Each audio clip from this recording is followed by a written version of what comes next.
সুপ্রিয় দর্শক সবাইকে স্বাগত জানিয়ে শুরু করছে আমাদের আরেকটি প্রতিবেদন। আর আজকে একজন হাস্য উজ্জ্বল বেদেকন্যা আমাদের সামনে আছে, দেখি এই আপু কি বলে। তা আপু, আপনার কি জীবনের গল্প একটু বলেন। জীবনের গল্প ভাই, আমাদের আগে যখন ছোটো আছিলাম আমরা দেশে দেশে আমরা বাহিরের দেশে আসছিলাম, জায়গা জায়গা আমরা তামু বেঁধে থাকতাম আমাদের ফ্যামিলি নিয়ে। তারপরে তখন তো আগের পরিস্থিতি ছিল আলাদা, মানুষের লেখাপড়া করতে পারি নাই। আর এখন তো অনেকটা শিক্ষিত মানুষ আমাকে এলাকা হয়েছে, আর আপাতত তাদের আরও যারা শিক্ষিত না তাদেরও শিক্ষিত বানাইতেছে। আর আমার টাকার অভাবে আমার বাবা মামারা পড়াইতে পারি নাই। আর বাবা যত শুরু থাকতে ফেলে দিয়ে চলে গেছে, আম্মু বাহিরের দেশে দেশে আমরা ঘুরছি। তারপর সে টাকার অভাবে লেখাপড়া করতে পারি নাই। তারপর সে আরবি কিছু পড়ছি, নিজে পড়ছি, কোরআন শরীফ পড়া জানি, সেইটুকুই। কোরআন শরীফ কখনো খতম দিতে পারি নাই, 15 পারা পর্যন্ত পড়ছি, লেখাপড়াও করতে পারিনি টাকার জন্য। এখন আমরা তার বাইরে যাই না, এখন বাড়িতেই থাকি। আর মানুষের বাড়ির ঘর ভাড়া থাকি, মাসে মাসে টাকা দিতে হয়। তখন আমি তার কোনো ইনকাম করতে পারি না, আমার তো বড় ভাইও নাই। যদি কেউ একটা ভালো মানুষ যদি এসে পাশে দাঁড়াইতো, তার দ্বারাইতে একটু ঘর ভাড়া দিতে পারতাম, ছোটো বোনদের খাওয়াইতে পারতাম, আম্মুটারে খাওয়াইতে পারতাম, নিজেও খাইতে চলতে পারতাম, সেইটার জন্যই আসছি। আচ্ছা, তো আপনি কি কোনো কাজ টাজ করেন না? কাজ বলতে কি, মানুষের বাড়িতে কাজ করি, থালা বাসন মাজতে হয়, পাতিল টাতিল মাজতে হয়, আবার গ্রামে যাইতে হয়। এই যে মনে করেন যে মানুষের কাছে চাইছে টাকা পয়সা চাই, বলে ভাই আমি খুব গরিব মানুষ, আমাকে কিছু সহযোগিতা করেন, যার মন চায় দেয়। আর যারা পৃথিবীতে তার ভালো মানুষ নাই, এখন হাজারে একজন ধরে টান দেয় না? কত কথা বলে, হাত দিয়ে টানতে চায়। তখন তো অনেক কিছু মানুষের সাহস করে ধরতে পারে না, অনেকটা মানুষের ক্ষমতা হয়েছে সেই জন্য পারে না। অনেক খারাপ কথা বলে যে আমাকে এসে আমাকে বাড়িতে কাজ করো, আমাকে সাথে আইসা পড়ো, তোমাদের খাওয়াবো, তোমাকে পড়াইবো, বললে তার হয় না। টাকা গেলে টাকা পাওয়া যায়, মান সম্মান চলে গেলে তো টাকা দিয়েও পাওয়া যায় না, তাই না ভাই? সেই জন্যই যাইতেছি না। এখন আমরা বাহিরে যাই না, এখন আপাতত আমার বাড়িতেই থাকি, এইটাই আমাদের স্থানীয় জায়গা, সেইটাই। এখানে কি আপনার নিজের বাড়ি? হ্যাঁ, এটাই আমার নিজের বাড়ি। এখন আমি তো বলছি, আগের ভিডিওতে বলছি, আমার নিজের বাড়ি আসছিল, এখন বর্তমানে আমার কিছুই নেই, আমার আপন বলতে কেউই নেই। না মানে যে বাড়িতে থাকেন এটা কি ভাড়া বাড়ি না নিজের বাড়ি? না, এটা ভাড়া বাড়ি, মানুষের বাড়িতে ভাড়া থাকি। আচ্ছা আচ্ছা, তো আপনার বিয়ে হয়েছে? বিয়ে হয় নাই ভাই, একটা ভালো মানুষ পেলে বিয়ে বসবো। কি ধরনের ছেলে চান? একটা ভালো মনের মানুষ পেলে। ভালো মন হলেই হবে না অন্য কিছু হলে? না, অন্য কিছু না, একটু খালি 2 বেলা ডাল ভাত খাওয়াইতে পারলেই হয়। দেশি না বিদেশি? দেশি, বিদেশি চাই না। কি ধরনের ছেলে? কি চাকরি করতে হবে না ব্যবসা করতে হবে না বেকার? যে কোনো ব্যবসা করলেই হয়। ব্যবসা হইছে নিজের পার্সোনাল ব্যাপার, নিজে যেমে মনে করে নিজের পার্সোনাল যেভাবে পারবে সেইভাবেই 2 মুঠো খাইতে পারবে।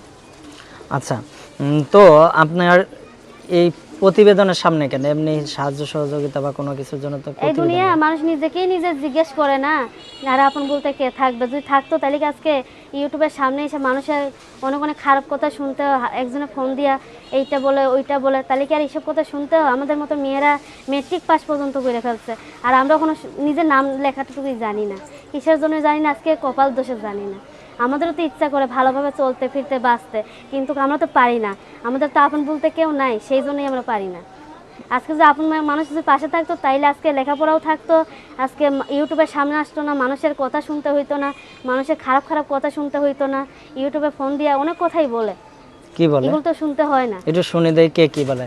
ইউটিউবে ফোন দিয়ে বলে যে ভিডিও ফোনে সব কিছু দেখাও, টাকা দিব, এইটা হচ্ছে তোমার দায়িত্ব নিব, বিয়া করো ফোনের ভিতরে, আমি তোমার দায়িত্ব নিব, তুমি অনেক কিছু অনেক কথাই বলে, সব কথা তো আর বলা যায় না ভাইয়া, সেই জন্য। কিছু কথা বলেন শুনে। এই যে বললাম, ফোন করে বলে যে ভিডিও ফোনের ভিতরে তুমি কাপড় চাপড় খুইলা ন্যাংটা হইয়া তুমি দেখাও কিরকম, তাইলে তোমার টাকা পয়সা দিব, তোমার দায়িত্ব নিব, তুমি ফোনে বিয়া করো। তাইলে এটা তো আর সম্ভব না। মান সম্মানটা হচ্ছে সবচেয়ে বড়। আসলে যারা এইসব কথা বলে, আসলে তাগো ঘরের ভিতরে মা বোন নাই, সেই জন্য অন্যজনে ফোন করে এইসব কথা বলে। যদি থাকতো, তাদের ভিতরে যদি দয়া থাকতো, তাহলে কখনোই অন্য মেয়েদের কখনোই এসব কথা বলতো না। তারা ফোন করলে, সহযোগিতা করলে ফোন দিত, নাহলে তারা কখনোই ফোনই দিত না।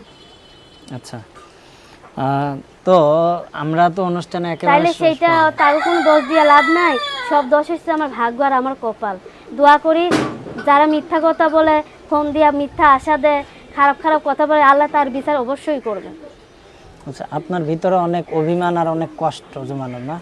আপনার কথাই বোঝা যাচ্ছে। এত অভিমান কেন আর এত কষ্টই কেন? অনেক দিন আমি একটা ইউটিউব ছাড়ছিলাম, কেউ ভালো বলছে, কেউ অন্য অন্য আজে বাজে কথা বলছে, অনেক কষ্ট লাগছে মনে যে আজকে এই ভাগ্য করছি, আজকে মানুষের কথা কেন শুনতে হয়। আজকে আমি কোরআন শরীফ পড়া জানি, আজকে আমি ভিডিও দর্শকের সামনে আসতে হবে। আজকে আমার নিয়ম আসিল কি আমি ঘরে বাড়িতে থাকবো, নামাজ পড়বো, কোরআন পড়বো, পর্দাভাবে থাকবো। আজকে কিসের জন্য আমার বাইরে আসতে হলো? আজকে এই বিপদে পড়ে তো আজকে যদি আমি খাইতে পারতাম, আজকে আমার একটা মানুষ পাশে থাকতো, তাইলে তো আজকে কখনোই আসতে হইতো না। তার মানে আপনার সব অভিমান হলো একটা জামাই চান, যে কোনো মূল্যে কি চান?